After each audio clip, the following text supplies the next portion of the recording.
पूर्णमेवावशिष्यते। ओम शांति शांति शांति। सर्ववेदांतसिद्धांत गोचरं तमगोचरं गोविंदं सद्गुरुं प्रणतोऽस्म्यहं सद्गुरुं प्रणतोऽस्म्यहं। शांति शांति शांति।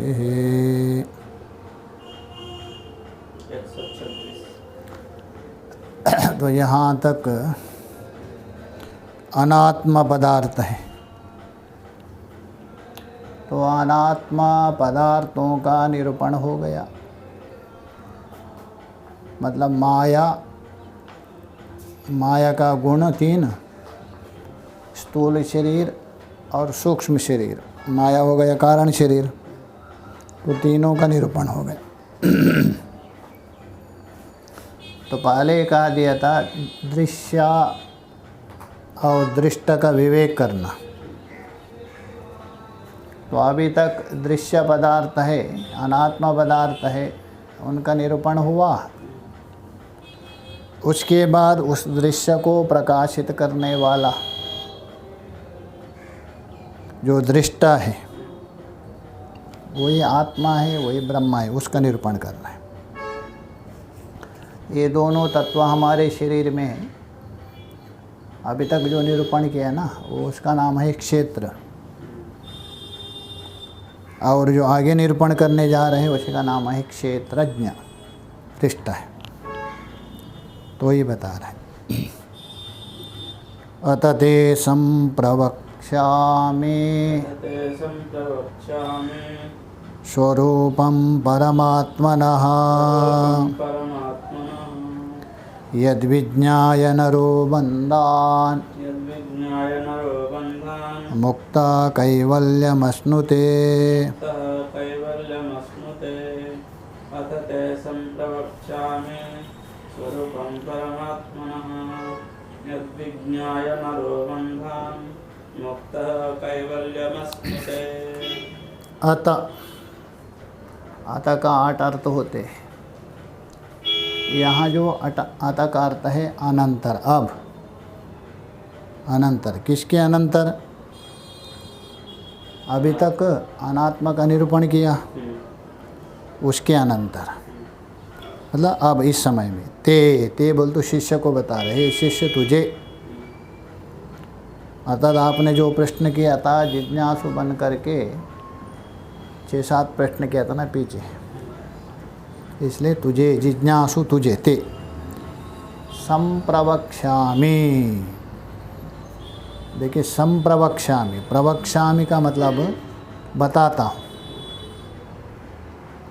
ये प्रवक्ष्यामि। वक्ष्यामि का अर्थ होता है बताता हूँ। तो वहाँ सम और प्रा उपसर्ग 2 लगा दिया, एक सम भी लगा दिया और प्रा भी लगा दिया। तो इसका मतलब केवल सामान्यता नहीं बता रहा हूँ, सम्यक रूपेण प्रकर्ष रूपेण अच्छे प्रकार से और श्रेष्ठ स्वरूप से मैं आपको बताता हूँ। किसको? स्वरूपम परमात्मना, अर्थात मैं अभी आपको अच्छे प्रकार से सम्यक रूप से बताता हूँ। किसको बताता हूँ? बोल रहे स्वरूपम परमात्मनः, परमात्मनः स्वरूपम वक्ष्यामि। जो दृष्टा है, जो परमात्मा है, जो क्षेत्रज्ञ है, क्षेत्रज्ञ का लक्ष्य स्वरूप, उस परमात्मा का स्वरूप को वक्ष्यामि, संप्रवक्ष्यामि, अच्छे प्रकार से मैं बताता हूँ, मतलब निरूपण करता हूँ। अच्छा, यहाँ शिष्य प्रश्न कर सकते, अच्छा भगवान आप तो बता रहे, उस परमात्मा का स्वरूप को आप बता रहे, अच्छा चलो इसे जान भी लिया, इससे क्या प्रयोजन है जानने से? तो बोलो यद्विज्ञाय नरो, यद्विज्ञाय बोल तो जिसे जान करके,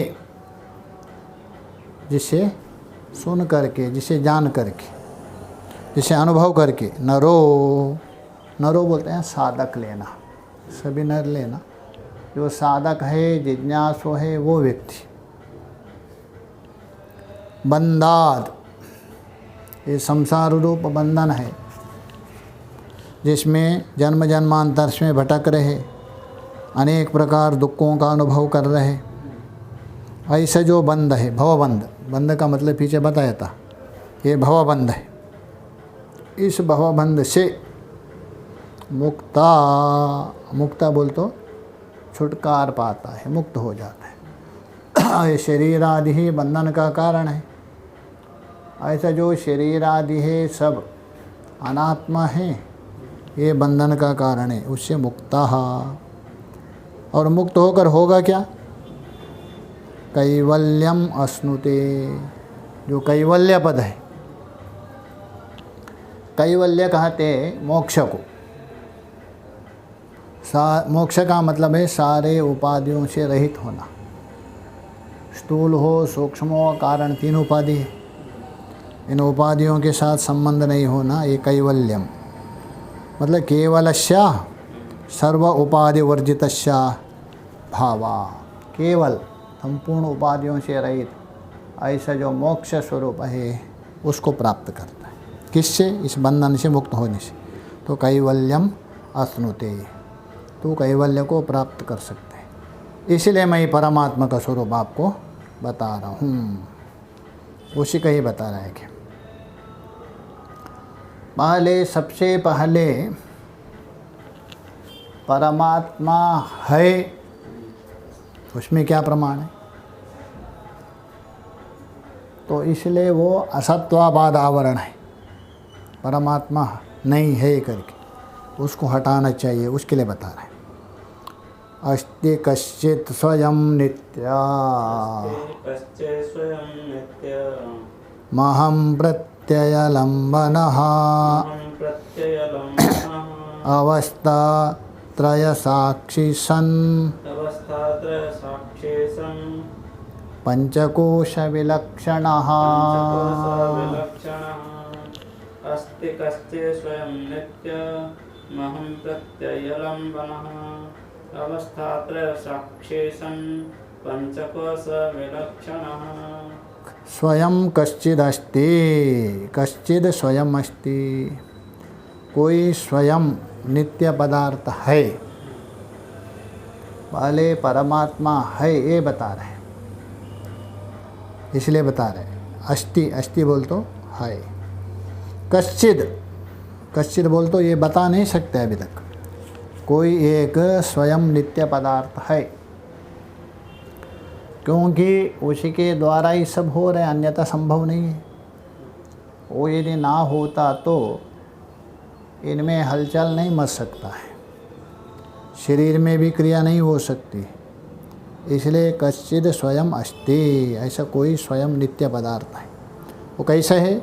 नित्यम, नित्य है, वो परिवर्तनशील नहीं है, तीनों कालों में समान है और तीनों अवस्था में भी उसका कभी बाद नहीं होता है। इसे लक्षण किया है त्रिकालाबाध्यत्वम नित्यत्वम, तीनों कालों में जिसका बाद ना हो। बाद का मतलब अभाव, भूत में भी अभाव नहीं है, वर्तमान में भी अभाव नहीं है, भविष्यत में भी नहीं, उसको नित्य कहा है। अथवा जागृत, स्वप्न, सुषुप्ति, उसी का नाम है नित्य। ऐसा कोई स्वयं नित्य पदार्थ है। अच्छा, किसको? अहम प्रत्यय आलम्बना, अहम अहम, मैंने देखा, मैंने सुना, मैं दुखी हूँ, मैं सुखी हूँ, जो अहम अहम हो रहा है, मैं, तो मैं, इस प्रकार अहम प्रत्यय का आधार। ये अहम प्रत्यय आधार नहीं है, ये आश्रित है किसी का। आधार मतलब इसको आश्रय देने वाला। मैं जो बोल रहे हैं ना, मैंने खाया, मैंने नहीं खाया, मैं दुखी हूँ, मैं सुखी हूँ, मैं बीमार हूँ, जो अहम प्रत्यय है उसका आश्रय कोई स्वयं नित्य पदार्थ है, उसको आश्रय करके ही ये व्यवहार होता है, यही बोल रहे हैं। अस्ति कश्चित् स्वयं नित्यम अहम प्रत्यय आलम्बना। और वो कैसा है? अवस्था त्रय साक्षी। 3 अवस्था है ना, जागृत, स्वप्न, सुषुप्त। जागृत उसको कहते हैं हम इंद्रियों के द्वारा बाह्य स्थूल पदार्थों को ग्रहण करते हैं, बाह्य जितने भी पदार्थ, उसी को कहते हैं जागृत। और स्वप्न वो है वासनामय निर्मित जगत को इंद्रियों के बिना ग्रहण किया जाता है, वो स्वप्न है। सुषुप्ति उसको कहते हैं वहाँ स्थूल और सूक्ष्म दोनों पदार्थ नहीं रहते, वहाँ कुछ अपना ही भान नहीं होता है, ये सुषुप्ति अवस्था। जागृत में आपका इंद्रिया, मन, प्राण तीनों चलता है। इंद्रिया भी चल रही, काम कर रही, प्राण भी, मन भी। स्वप्न में इंद्रिया काम नहीं करेंगे, मन और प्राण।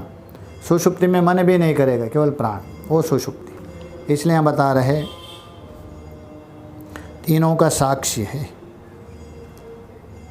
अवस्था त्रया साक्षी सन, अवस्था त्रय का साक्षी होकर। और पंचकोश विलक्षणा, जो 5 कोश है ना, सबसे पहले स्थूल शरीर वो हो गया आपका अन्नमय कोश, माता और पिता के द्वारा प्राप्त जो अन्नमय कोश है उससे परे। दूसरा हो गया आपका प्राणमय कोश। तो प्राणमय कोश में 10 तत्व रहते हैं, 5 प्राण, प्राण अपान व्यान उदान समान, और 5 कर्मेंद्रिय हो गया, 10 हो गया, 2 कोश। तीसरा मनोमय कोश, ज्ञानेंद्रिय 5, मन 6 हो गया। चौथा विज्ञानमय कोश, 5 ज्ञानेंद्रिया, 1 बुद्धि। छठवा है आनंदमय कोश। तो ये बोले पंचकोशा, इनको 5 कोश कहा जाता है। इन 5 कोशों से क्या है वो विलक्षण। विलक्षण का मतलब भिन्न, विलक्षण का मतलब विचित्र है, भिन्न है। अर्थात इनको प्रकाशित करने वाला, 5 कोशों को जानने वाला, ये विलक्षण है। कौन? ऐसा कोई आत्मा एक है।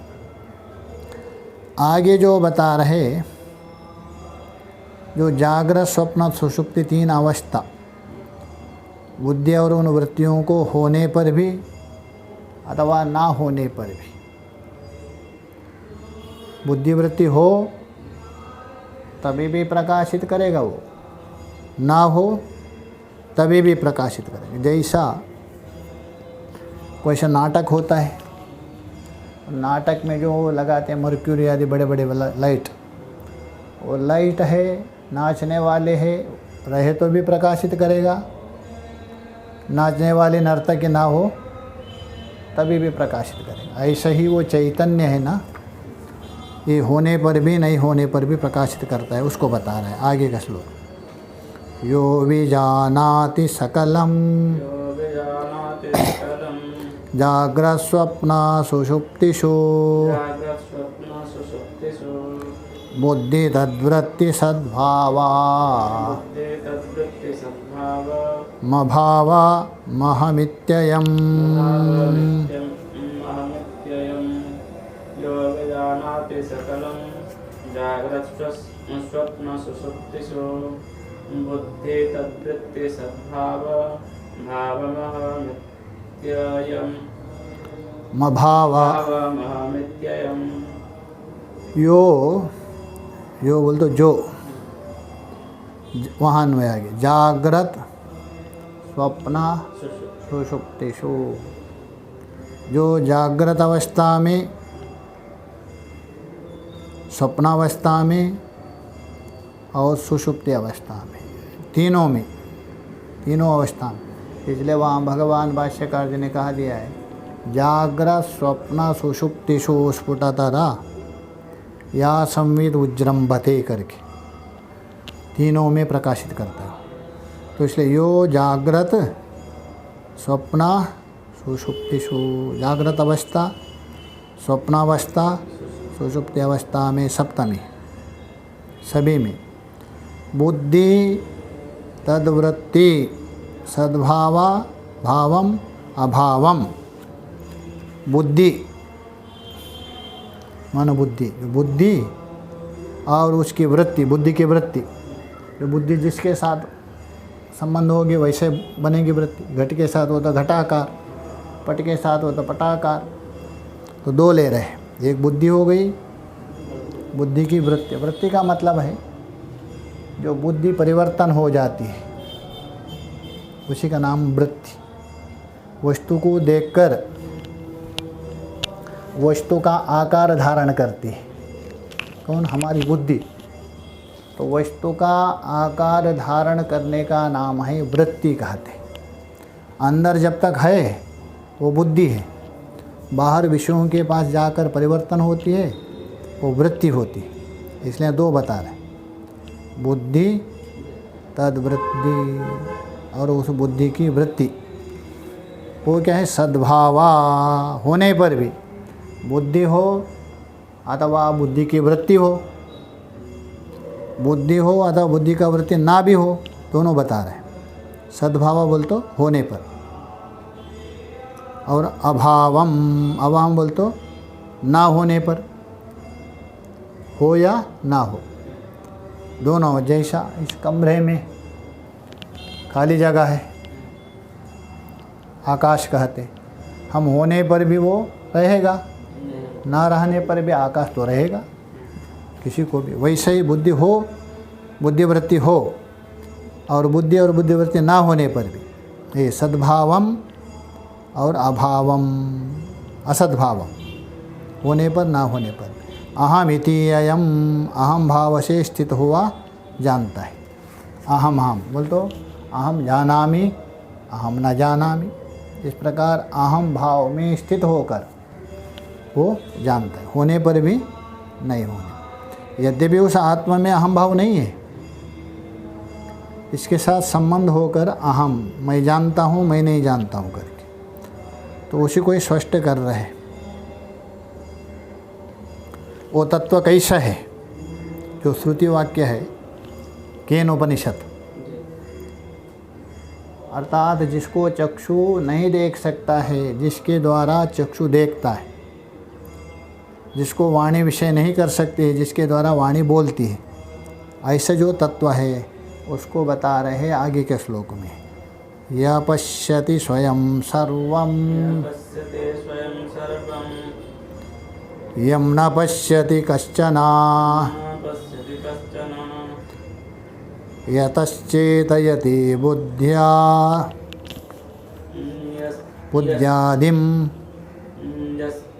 यश्चेतयति बुद्ध्यादिं न तु यं चेतयत्ययम्। यः पश्यति स्वयं सर्वं यं न पश्यति कश्चन यश्चेतयति बुद्ध्यादिं न तु यं चेतयत्ययम्। यह बोल दो जो आत्म तत्व ऊपर जो बताया ना, दृष्टा, वो स्वयं पश्यति सर्वम, सभी को वो देखता है। तो यहाँ संशय होता है, सभी को देखता है क्या? उसको आंख है क्या? आंख के बिना कैसे देखेंगे? ऐसा प्रश्न हो सकता है। आंख के द्वारा आप देखेंगे वो बाह्य पदार्थों को, और कुछ पदार्थ है बिना आंख से आप अनुभव कर सकते। जैसे भूख लग गई, आंख से देखते हैं। दर्द हो रहा है, आंख से नहीं देख सकते। तो भूख है, प्यास है, दर्द है, ये आंख के आप द्वारा नहीं देख सकते, किंतु अनुभव होता है सबको, दर्द हो रहा है मुझे करके, दिखा नहीं सकते। तो इसलिए हम बता रहे, यह मतलब जो पश्यति सर्वम, स्वयं पश्यति, सभी को स्वयं देखने का मतलब है प्रकाशित करना सत्य के द्वारा। यम न पश्यति कश्चन, अच्छा वो सबको देख रहे, किंतु उसी को कोई नहीं देख सकता है। उसको नहीं देख सकते। जैसा कोई पतला सा पर्दा होता है कपड़ा, उसके अंदर से आप देख सकते हैं। एक शीशा होती है, शीशा कमरे के लगा दिया, शीशे के अंदर से आप देख सकते हैं, बाहर से नहीं दिखता है। तो इसलिए बोल दो जिसको कोई नहीं देख सकता है। तो इसलिए वहाँ बृहदारण्यक उपनिषद में भी बता दिया है, यत्र वास्य सर्वम आत्मा एवाभूत, इस समय उसका आत्मा ही हो गया। तत्केन कम पश्येत, किसके द्वारा किसको देखे, किसके द्वारा किसको सूंघे। तत्केन कम पश्येत सर्वम विजानाति, वो सबको जानने वाला है, सबको अनुभव करने वाला। तम केन विजानीयात, उसको किसके द्वारा जाने। अरे केनहा, इसलिए वहाँ बोलते हैं केनहा विषयी, इसलिए उसको आप किसके द्वारा विजानीयात, मतलब उसको नहीं जान सकते। सबको जानने वाला है, उसको किसी के द्वारा आप नहीं जान सकते, यही बता रहे। यम न पश्यति कश्चना, उसको कोई भी नहीं देख सकते, क्योंकि सबको देखने वाला वही है। यतश्चेतयति बुद्ध्यादिम, यतः बोल तो यस्मात्, क्योंकि वो चेतयति, चेतयति बोल तो चेतित करता है, जड़ बुद्धि को चेतन जैसा बनाता है। जड़ शरीर है, ये शरीर जड़ है किंतु चेतन जैसा कर रहे हैं। प्राण जड़ है, चेतन जैसा बना रहे। बुद्धि जड़ है, चेतन बता रहे, अतः उसको प्रकाशित करता है। यह बोल तो जो, यह बोल तो जो आत्मा, यह शब्द से लेना जो आत्मा। चेतयति, चेतयति मतलब चेतन जैसा करता है, प्रकाशित करता है। किनको? बुद्ध्यादिम, बुद्धि से लेकर शरीर पर्यंत सभी को। न तो यम चेतयति अयम, न तो यम, यम बोल तो जिसे, अयम, अयम बोल तो जो भी, बुद्धियादि जो भी है ना, ना चेतयति, अर्थात उसको कोई प्रकाशित नहीं कर सकता है। जिस प्रकार सूर्य है सभी को प्रकाशित कर रहे हैं, किंतु सूर्य को कोई प्रकाशित नहीं कर रहा, ऐसे जो आत्मा है सबको प्रकाशित करने पर भी उसको कोई प्रकाशित नहीं करता। ओम पूर्णमदः पूर्णमिदं पूर्णात् पूर्णमुदच्यते पूर्णस्य पूर्णमादाय एवावशिष्यते। ओम शांति शांति शांतिः। शंकरं शंकराचार्य केशवं बादरायणं सूत्रभाष्यकृतो वन्दे भगवन्तौ पुनः पुनः ईश्वरो गुरुरात्मेति मूर्तिभेदाविभागिने व्योमवद्व्याप्तदेहाय दक्षिणामूर्तये नमः। ओम शांति शांति शान्तिः।